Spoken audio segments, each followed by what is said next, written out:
សួស្តីប៉ាទាំងអស់គ្នាហ្នឹងហើយថ្ងៃនេះទៅនៃ trend អកអំបុកណាយើងមកលីងបុកជាមួយនឹងបកាបន្តិចណាហ្នឹងហើយ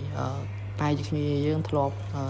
ភ្លក់ម្ហូបនឹងដែរឥឡូវសាកធ្វើម្ដងវិញរំលឹកអនុស្សាវរីយ៍ចាស់ហ្នឹងហើយគ្រឿងដូចបានឃើញនៅខាងមុខមិញអញ្ចឹង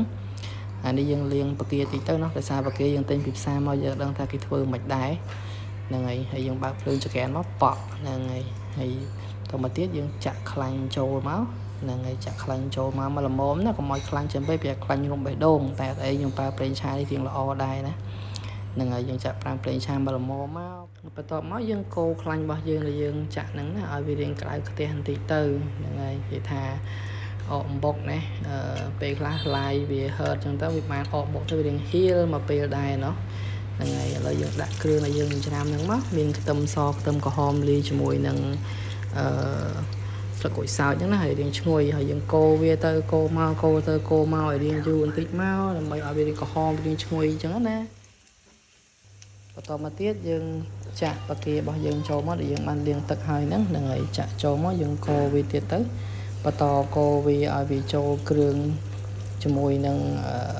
ខ្ទឹមដែលយើងបំពងហ្នឹងណាបន្ទាប់ពីហ្នឹងហើយបានចាប់ផ្ដើមថែមគ្រឿងម្ដងអញ្ចឹងថែមគ្រឿងគឺយើងថែមតាមការគួរទៅเนาะ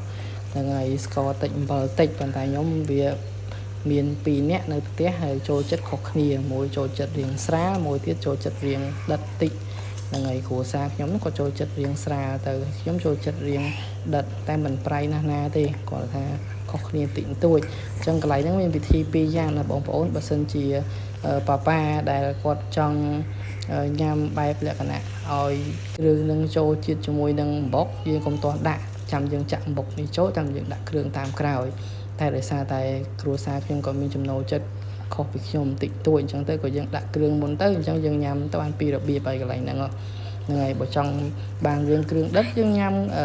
បកានឹង2គ្រាប់អីទៅ1ម៉ាត់ឬក៏1គ្រាប់ជាងអីចឹងទៅហ្នឹងហើយបានរឿងរសជាតិដិតឯគ្រួសារខ្ញុំគាត់ញ៉ាំរឿងស្រាលអញ្ចឹងទៅគាត់ញ៉ាំបុកច្រើនទៅគាត់អត់ញ៉ាំបកាអញ្ចឹងទៅអញ្ចឹងអាហ្នឹងវាតាមការគួររបស់យើងណា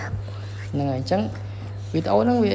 ចាប់ពីហ្នឹងទៅគ្មានអីទៀតទេមានតែកោវឹកហ្នឹងដោយសារតែចំណាយពេលយូរទៅលើការកោហ្នឹងដោយសារតែយើងដាក់ភ្លើងគឺយើងដាក់ភ្លើងរឹមទេណាយើងអត់ដាក់ភ្លើងខ្លាំងទេដោយសារតែយើងចង់ឲ្យមុខហ្នឹងស្រួយល្អអញ្ចឹងយើងកូរទៅណាកូរវឹករហូតដល់មុខហ្នឹងវាឡើងក្រហមឡើងស្រួយទៅហ្នឹងហើយអញ្ចឹងកូរវឹកទៅហ្នឹងហើយខ្ញុំដឹងនិយាយអីដែរចេះតែ voice over មិនដឹងគេនិយាយមិនទេគ្មាន script គ្មានអីទេណាគ្មាន script គ្មានអីមើលទេចេះតែនិយាយទៅឥឡូវកូរទៀតហើយដូចខ្ញុំប្រាប់អញ្ចឹងភ្លើងគឺយើងដាក់រឹមទេមិនដាក់ខ្លាំងទេតែកាលណាដាក់ខ្លាំងវាធ្វើឲ្យពុកនោះវាធំក្លិនឈ្ងៀមហ្នឹងហើយអញ្ចឹងយើងដាក់ភ្លើងតិចយើងហត់ទៅយើងកូរវឹកទៅហ្នឹងហើយឥឡូវកូរទៀតទៅមិនដឹងនិយាយអីទេហ្នឹងហើយ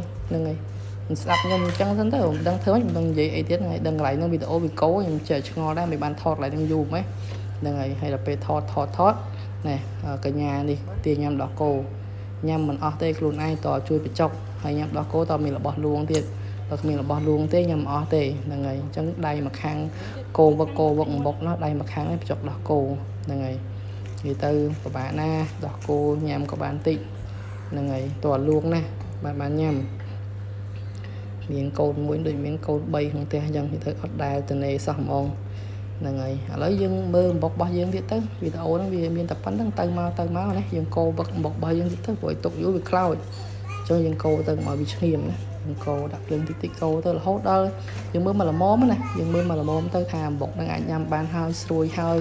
អ្នកខ្លះក៏ចូលចិត្តរៀងនៅស្ពតតិចតែអ្នកខ្លះចិត្តស្រួយអញ្ចឹងទៅអញ្ចឹងសម្រាប់គ្រួសារខ្ញុំវិញចូលចិត្តបែបស្រួយហ្នឹងហើយអញ្ចឹងយើងកូរមើលដល់ល្មមហើយយើងបិទហ្គាសរបស់យើងបុកមកហ្នឹងហើយបន្ទាប់ពីទុកឲ្យត្រជាក់មកយើងគិតថាមកល្មមអាចញ៉ាំបានយើងភ្លក់មួយអញ្ចឹងណាឥឡូវយើងសាកតិចមើលហ្នឹងហើយខានធ្វើយូររសជាតិមិនដែរណោះហ្នឹងហើយមើលទៅទំនោររបស់គេដែរតែនេះហ្នឹងហើយសាកមួយម៉ាត់សិនហ្នឹងហើយញ៉ាំទៅចំយ៉ាក់មិនចេះហ្នឹងហើយប្រេងទេណាគ្នាយើងហ្នឹងហើយអត់អីទេរសជាតិអាចទទួលយកបានហ្នឹងហើយអាចសាកមើលបានណាអូខេ Oh my god ហ្នឹងហើយមានអីទេវីដេអូមានតែប៉ុណ្្នឹងហើយអ៊ំទូកថ្ងៃទី2វីដេអូនេះគឺធ្វើភ្លាមថតភ្លាមកាត់ភ្លាមផុសភ្លាមតែម្ដងហើយមកសួរកូនថាឆ្ងាញ់អត់ ស្រួយឆ្ងាញ់មិនបើគ្នាបានញ៉ាំផងអីប៉ាជាទៅសួរមកអូខេមានតែប៉ុណ្្នឹងបាយបាយ